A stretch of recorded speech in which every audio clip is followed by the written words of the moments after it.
Hello friends, law lecture में आप सब लोगों का स्वागत है। आज हम लोग लेबर एंड इंडस्ट्रियल लॉ में देखने वाले हैं लॉकआउट को। इससे पहले हमने स्ट्राइक को देखा था। लॉकआउट को हिंदी में कहते हैं तालाबंदी। तो इसमें हम देखने वाले हैं लॉकआउट का मीनिंग क्या है, लॉकआउट की डेफिनेशन क्या क्या है, और उसके बाद हम देखेंगे बाउंड्रीज ऑफ लॉकआउट क्या है। उसके बाद हम देखेंगे difference between lockout and strike, and last one हम लोग देखेंगे कि प्रोहिबिशन ऑफ लॉकआउट क्या है। तो चलिए शुरू करते हैं।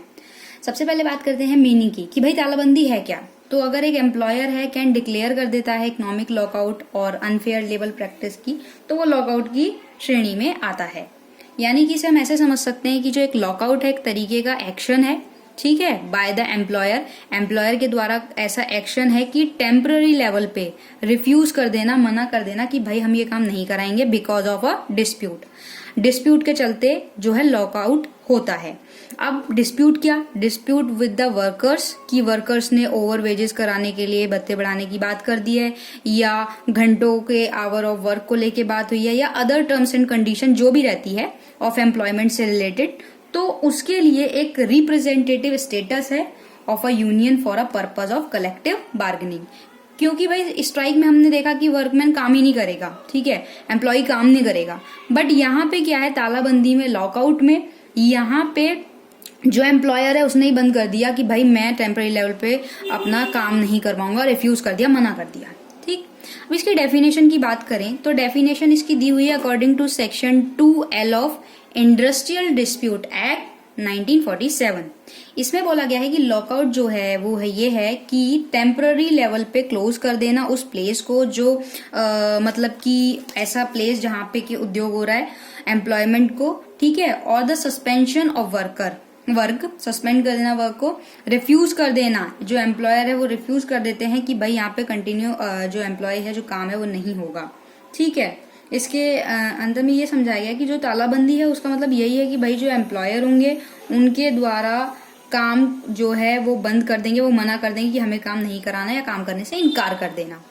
इसके बाद बात करते हैं बाउंड्रीज ऑफ लॉकआउट की कि लॉकआउट की बाउंड्रीज क्या क्या है। तो बाउंड्रीज ये है कि जैसे लॉकआउट है तो lockout are not allowed to take place when, कब नहीं होगा वो दे रखी है। तो सबसे पहला, जब एम्प्लॉयर जो होगा उसने एक प्रायर नोटिस नहीं दिया होगा लॉकआउट का, मतलब कि within 6 week before lockout. अगर लॉकआउट आज हो रहा है तो विद इन 6 वीक पहले आपको एक देना होगा, before the end of 14 days after giving the notice, या 14 डेज से पहले, मतलब जो भाई एंड होगा उससे 14 डेज से पहले आपको नोटिस देना होगा। तीसरी बात, the duration of time stated in the notice has not expired. ऐसा नहीं है कि एक्सपायर हो गया उसके बाद आप नोटिस एक्सपायर हो गया उसके बाद आप ऐसा कर रहे हो, तो वो आप नहीं कर सकते। ठीक है, द कंसिलेशन प्रोसेस अगर चल रहा है, ठीक है, किसी कोर्ट में या ट्रिब्यूनल में, लेबर कोर्ट में अगर इस तरीके से चल रहा है तो उस टाइम पे अगर पेंडिंग है तब नहीं कर सकते।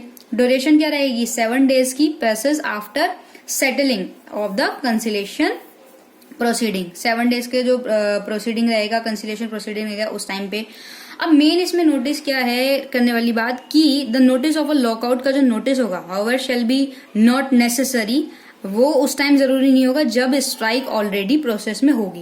भाई सीधी सी बात है, जब स्ट्राइक चल रही है तो काम तो वैसे भी नहीं होना, तो उस टाइम पे जो है क्या नोटिस करोगे, तो उस टाइम पे नेसेसरी नहीं है। अब बात करते हैं prohibition of lockout under section 22 sub section 2। ये कह रहा है कि वही चीज है ना कि विदाउट गिविंग वर्कर नोटिस जो है उनको आप प्रोवाइड करोगे within a 6 week beforing locking out. जब आप लॉकआउट कर रहे हो, जब आप ताला बंदी कर रहे हो, उससे पहले आपको 6 हफ्ते पहले आपको बोलना होगा।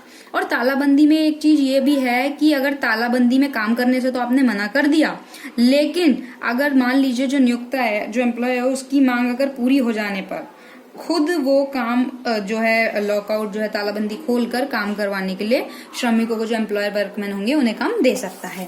ठीक, और इसके बाद बात करते हैं distinction between strike and lockout की कि दोनों में डिफरेंस क्या है। तो स्ट्राइक का हम पहली वीडियो में देख चुके हैं, फिर भी एक बार रिकॉल कर लेते हैं। स्ट्राइक जो है सेक्शन 2Q में ऑफ इंडस्ट्रियल डिस्प्यूट एक्ट में दी गई है, जबकि लॉकआउट कहाँ दिया हुआ है? लॉकआउट दिया हुआ है section 2L of industrial dispute act 1947।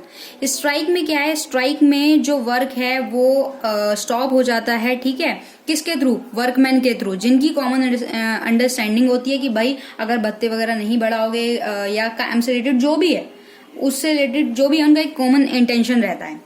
Lockout में क्या है? लॉकआउट में एम्प्लॉयर बंद करता है, ठीक है ना, कि वो एम्प्लॉयमेंट बंद कर दिया उसने, वो उद्योग करा ही नहीं रहा है।